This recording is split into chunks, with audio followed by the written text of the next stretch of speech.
Assalamualaikum warahmatullahi wabarakatuh. Salam baiki.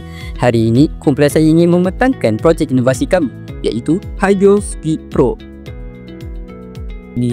Secara ringkasnya, projek kami ini menggabungkan 3 sistem automatik yang pintar, iaitu jemuran pakaian, tadaran hijau, dan penyiraman tanaman.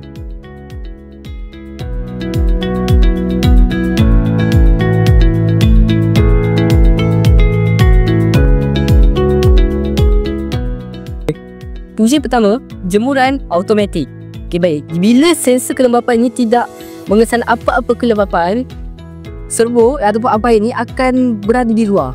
Tapi apabila sensor ini mengesan kelembapan, contohnya adalah air hujan. So, bila dia mengesan air hujan, automatik ampaian akan dimasukkan ke dalam dan kipas akan berpusing untuk mengendalikan maju walaupun dalam keadaan cuaca hujan. Okey.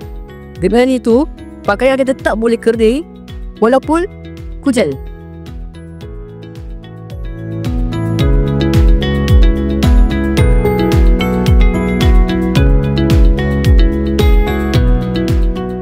Okey. Untuk fungsi yang kedua ni, Hydrospeed Pro adalah sebagai air tadaran hujan. So, air tadaran hujan yang akan jatuh kat sini, dia tak akan dibiarkan sia-sia. Sebab bila air hujan jatuh kat sini, dia akan automatik jatuh dekat longkang dan akan jatuh ke dalam tangki.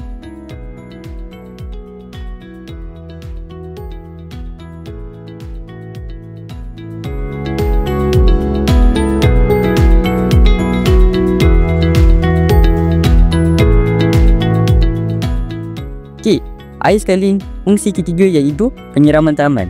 So, di sebelah tangki ni terdapat ruang tanaman. Di dalam tanah ni terdapat sensor kelembapan. Jadi apabila tanah kering, pump akan duduk sini dan menyalurkan air daripada tangki terus ke tanaman. Jadi walaupun tuan rumah sibuk, tanaman akan terus tetap terjaga dan kekal. Jadi kesimpulannya, Hydrospeed Pro ni dia unik. Sebab apa? Sebab dia gabungkan 3 fungsi, iaitu jemuran automatik, tadaran air hujan dan tanaman automatik.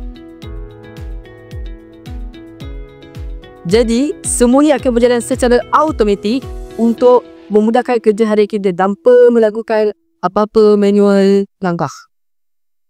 Jadi Hydrospeed Pro ni membuktikan bahawa teknologi automasi dapat membantu kita dalam kehidupan seharian dari usaha alam. Kami yakin bahawa Hydrospeed Pro dapat memudahkan kerja kita pada masa depan dan akan dapat dikomersialkan ke dalam pasaran.